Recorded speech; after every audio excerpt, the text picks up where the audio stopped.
Hello my dear friends and welcome to my channel. My name is Barbara and today we're going to be looking at Moon conjunct Mars in Synastry. So this is, let's say, if your moon is conjuncting somebody else's Mars in their natal chart and what's going on between the two of you in terms of the synastry of the two natal charts. So first, let's look at the moon. The moon deals with the emotional world. It's your emotional desires, it's your feelings. It is how you guys are feeling, whether you're expressing it or not expressing it, anything to do with the emotional world. This is also where we can carry our traumas. We can carry maybe some sort of shadow traits in terms of codependencies and these types of things. Those things can all be basically taking place within the moon sign. It's how you are feeling, whether you are expressing it or not. It is what's going on in the emotional world. The Mars sign, okay, this is the masculine energy. It's the go-getter energy. It is the aggression. It's going to be the sexuality. This energy can be very much forceful if we look at the energy of Mars. It's kind of like, I'll do whatever it takes to get to wherever I'm trying to get to. I'm number one. It really depends in these two dynamics as to how developed both of these people are, how self-aware both of these people are, because with the moon conjunct Mars, there's going to be an immediate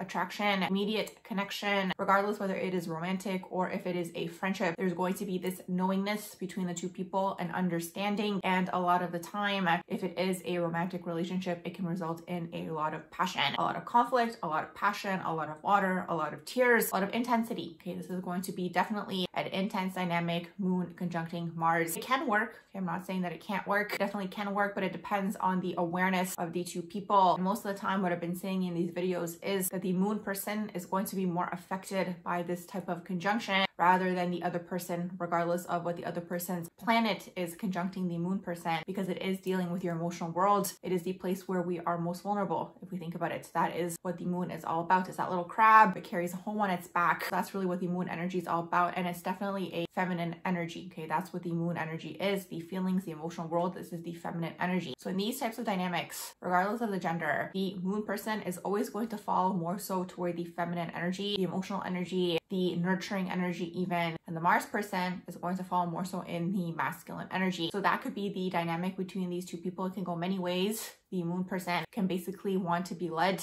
by the Mars person. They can very much enjoy this. The Mars person can very much enjoy the nurturing energy of the moon person. But between these two energies, there can definitely be a lot of misunderstanding in terms of where these two people are going. Obviously, it really depends on the rest of the natal chart. But again, the moon person is going to be basically feeling everything that's taking place, whereas the Mars person is going to basically be trying to direct the energy to benefit them. Okay, that's sometimes the shadow of Mars. So it can kind of turn into like a narcissistic dynamic between the two people, where it's like maybe the moon person is overgiving and the Mars person is kind of using this energy to their advantage. They're kind of directing this energy once again to benefit them, because again, at the end of the day, there is an understanding between these two people. There is an attraction, and it's definitely going to be magnetic between the moon and the Mars person. It doesn't mean that this dynamic can't work. I'm going to go back to basically the level of self-awareness between these two people. The Mars person is going to have to become a little softer in this dynamic, a little bit more understanding and aware that maybe their energy can be a little too forceful in terms of basically wanting to lead the dynamic and kind of only satisfying themselves and whatever their goals are. Okay, because that's what Mars is. It's the ambition, it's the goals, it's they're basically heading somewhere, and the moon person has something that the Mars person is basically desiring. Okay, that's the whole thing here. And then the moon person is kind of being emotionally soothed in this dynamic, and because it does deal with the feelings, it can kind of go many ways actually. This person can maybe be very understanding of the Mars person. They can kind of be like, oh, I get where they're coming from. They're acting this way because of this. They're acting this way because of that. So this dynamic can definitely go on longer maybe than it should.